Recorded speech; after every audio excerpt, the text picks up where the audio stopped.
Hey, it's Filter Free Friday, y'all. Listen, I am so glad you're here. It has been a week, honey. I started the week going to church Monday, Tuesday, and Wednesday at noon, and then again at 7. And one of my childhood friends was like, "You're going back to the church house," but there's this thing called revival. If you've grown up in the church, you understand what a revival is. And it just as far as I'm concerned, uplifts the spirit, and my spirit was uplifted. And I think that was important because of what happened yesterday. I also um, rounded out the end of the 31-day kindness campaign.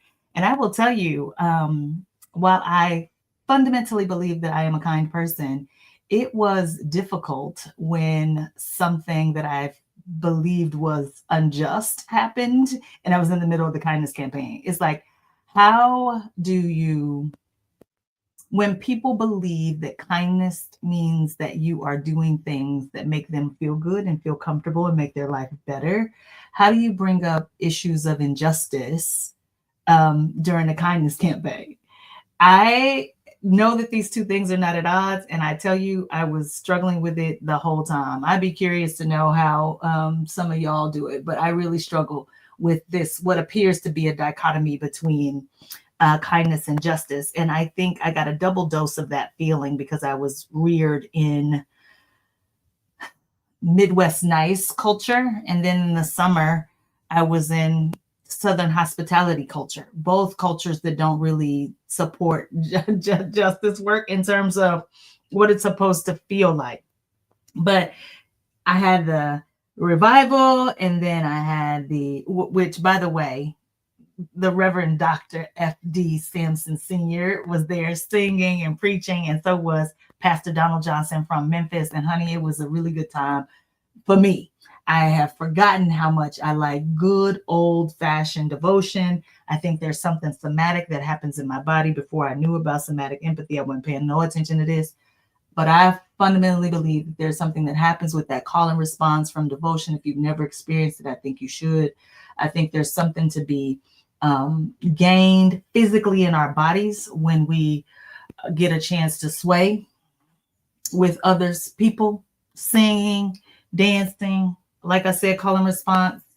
And I believe that our ancestors knew something that we have abandoned. And I believe that that is partly why we are still holding so much pain and grief and struggle in our bodies. And it shows up as an anxiety. Anyway, I digress. Revival, then the end of the 31-day kindness campaign. I had gone over to your wellness connection to get an adjustment, actually to get acupuncture, because acupuncture is something that helps me, as well as hypnotherapy, which I know people got all the kind of feelings about. But while I was sitting there waiting for the acupuncturist, I think that's the word and how you say it, there was a lovely older woman. She got up out of her seat.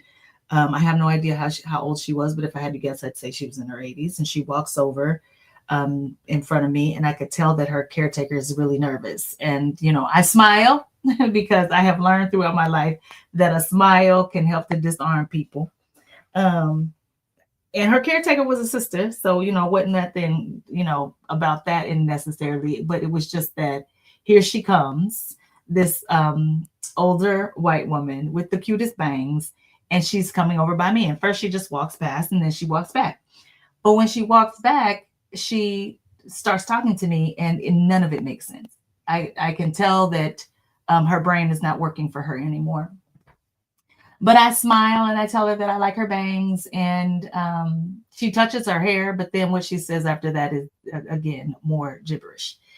And so I'm holding her hand. I'm thinking about my mom. It's this interesting thing that's happening now as my friends are getting older and their parents are getting older, and they have this beautiful opportunity to watch their parents grow old. I know that nobody wants to have the horrible experience that I have of their moms being killed by a drunk driver early in life, or like my dad passing away when I was 10. Like, I know nobody wants that, but I think because so many people in my life have died as a result of accidents, like one of my bestest childhood friends Her birthday was yesterday, and she passed away from pneumonia.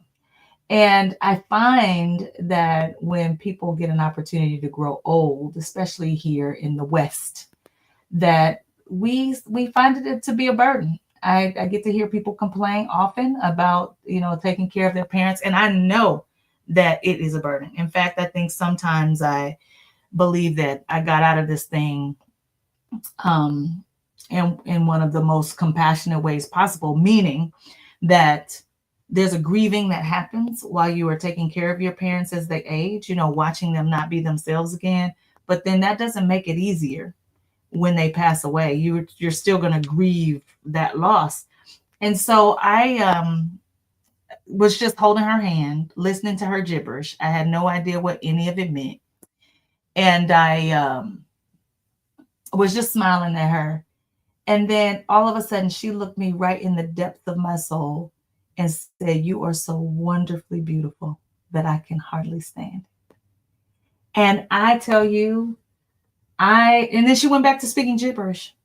And I tell you, I just believe that that was God speaking to me in that moment, because too often, if I am just being honest, I struggle because I am not like what people traditionally consider to be nice.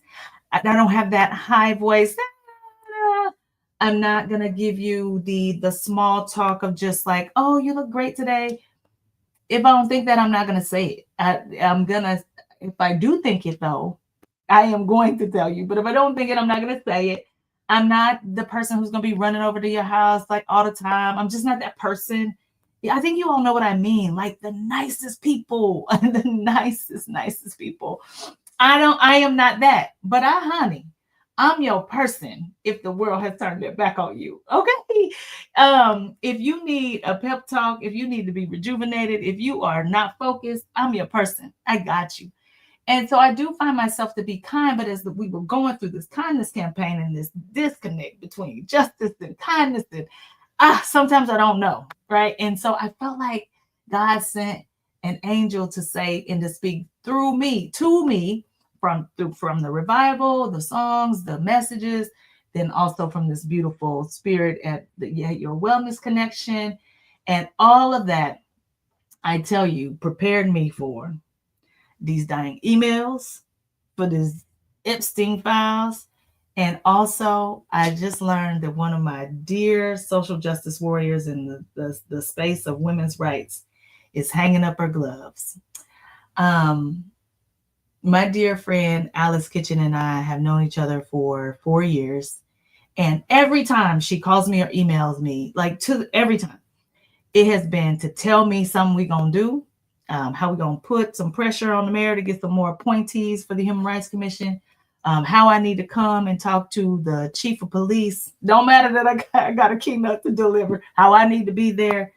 She's telling me about free and fair access to reproductive rights.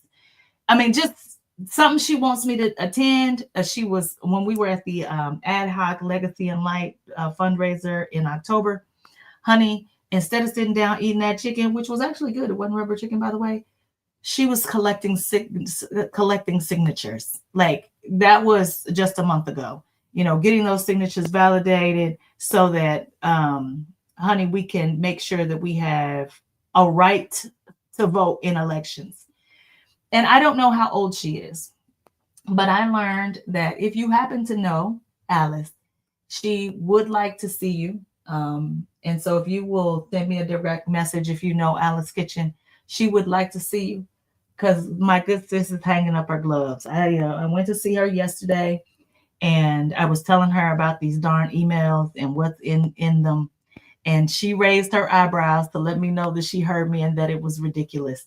But the reason why I brought typically is sending me messages about is because the last communication she had sent to me was on October 28th, and she wasn't telling me to do anything.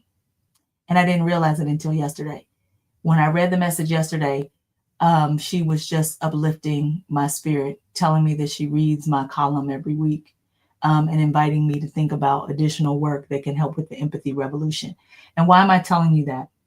Because it is sad to me to see people who have been in the work, especially for as long as Alice has been, which is over 5 decades, working and fighting and pushing for equal rights, regardless of the genitalia you have. And I am never ready when the greats leave us, because it feels like I'm not going to get to ask my questions again. But what I am sitting solidly with is that I think, there's no way for me to know this, but I think that Alice knew that she was on the home stretch here, and she sent that last message so that I could have instructions. And this week, what I want to leave you with, as we have so much work to do, is I think it is important that we channel our inner Alice's. You know, I probably worked for 6 months to try to get some appointments on the Human Rights Commission, and it wasn't working.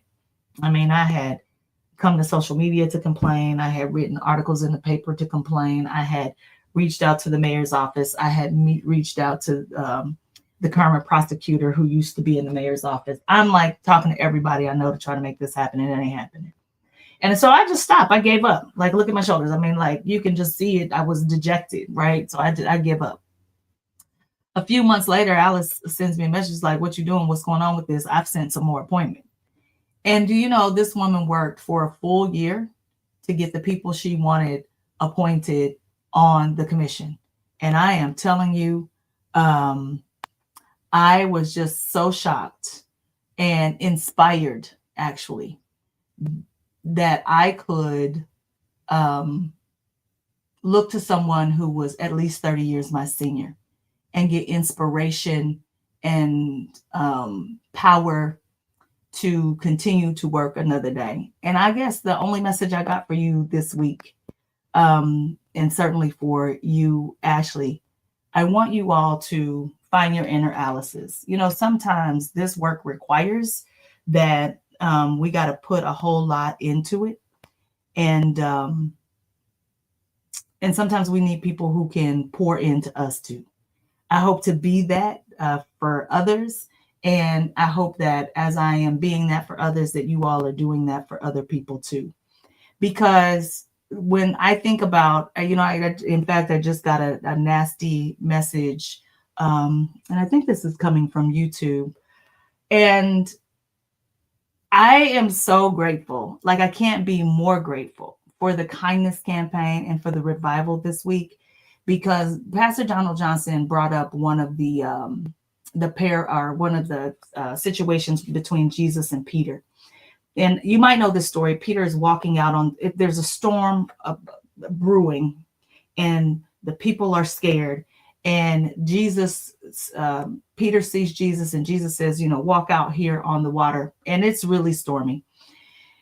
And Peter walks out on the water. Peter is walking on the water with Jesus. And then Peter gets scared, looks down, right, sees the storm, and then he starts to sink. The rest of the story is not as important. What is important is that the storm was always there. The people were always hateful. The folks were always unkind. The people were, when you think about even like these Epstein emails, this stuff happened years ago. It was happening. Now we just have our eyes on it, right? We got our eyes on it, and now we see it. And so what does it look like to recognize that there are always going to be things happening? Maybe you have sickness in your body that you don't know about. Maybe there's somebody you think is a friend who really isn't. Maybe some of your clients are talking about not doing business with you anymore for a specific reason. But those things are happening always. They're always happening. And so what does it look like to keep your eyes focused on what you need to do and the amazing work that you need to do so that you can press forward? And I can tell you that for me, it's been people like Dr. Marjorie Williams, Jim Nunnally, Alice Kitchen, who have helped me to be able to press on despite whatever else might be happening. And so we got incredible work to do, y'all. And you need those little shots of inoculation to help you keep going. And if you don't have them, I want you to sit down and think about where they might be and where you might be missing them, because they are always there. All right. It's Filter Free Friday, y'all. We got incredible work to do.